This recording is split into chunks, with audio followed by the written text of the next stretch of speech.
आन्दोलन आन्दोलन आन्दोलन शिक्षक आन्दोलन कसको लागि शिक्षकको लागि केको लागि शिक्षा ऐनको लागि त्यसैले म आज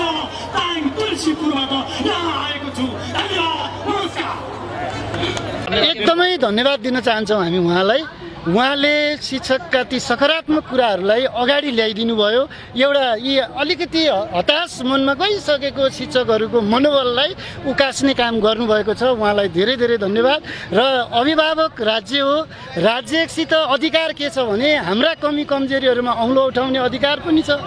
बिग्रेको के हो त यदि शिक्षकबाट केही कुरा हुन सकेको छैन भने खोज्नुहोस् कोबाट कमी कमजोरी भयो क्षमतामा कमजोरी हो भने क्षमता विकासका कार्यक्रमहरू सञ्चालन गर्नुहोस् तालिम दिनुहोस् फिडब्याक दिनुहोस् नियतमा कमी कमजोरी हो भने नियमसङ्गत तरिकाले कारबाहीको दायरामा ल्याउनुहोस् हामी बोक्न तयार छौँ तर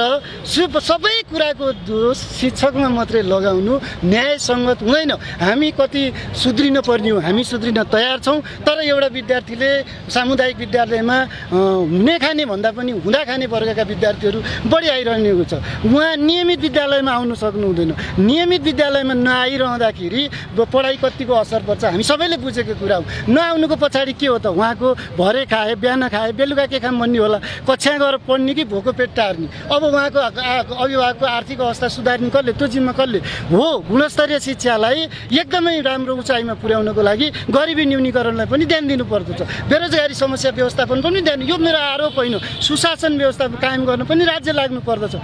मेरो कमी कमजोरी छ भने कारबाही गर्नुहोस् एकदमै तर हामी पनि राज्यको एउटा के हो त भने परिपूरक पार्ट हो अङ्ग हो कसैलाई राज्यले हामीलाई दोष लाउने हामीले राज्यलाई त्यो हुँदैन हाम्रो त अभिभावक हो हामी सहकार्य गर्न तयार छौँ राज्यले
एकजना मिडियालाई आउनु भएको छ उहाँ कतिको फोन गर्दै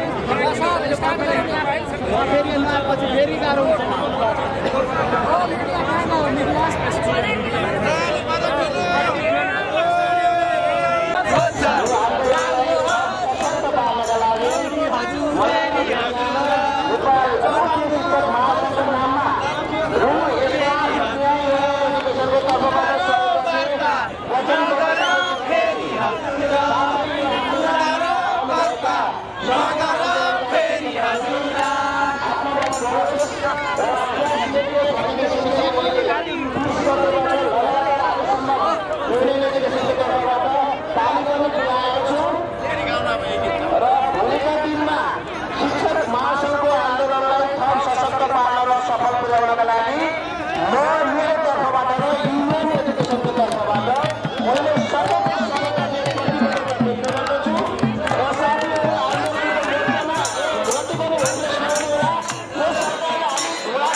आफूले गएको कानुनको लागि 3 वर्षमा शिक्षा निर्माण गर्नुपर्ने अहिलेसम्म पनि शिक्षा निर्माण गरेको छैन।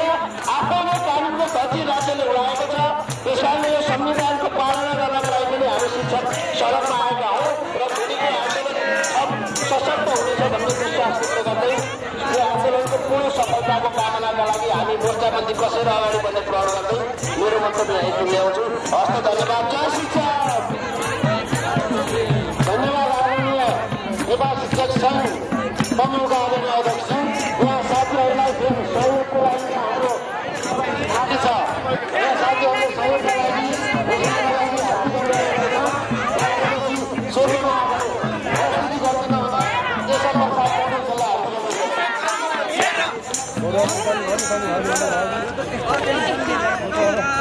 Orang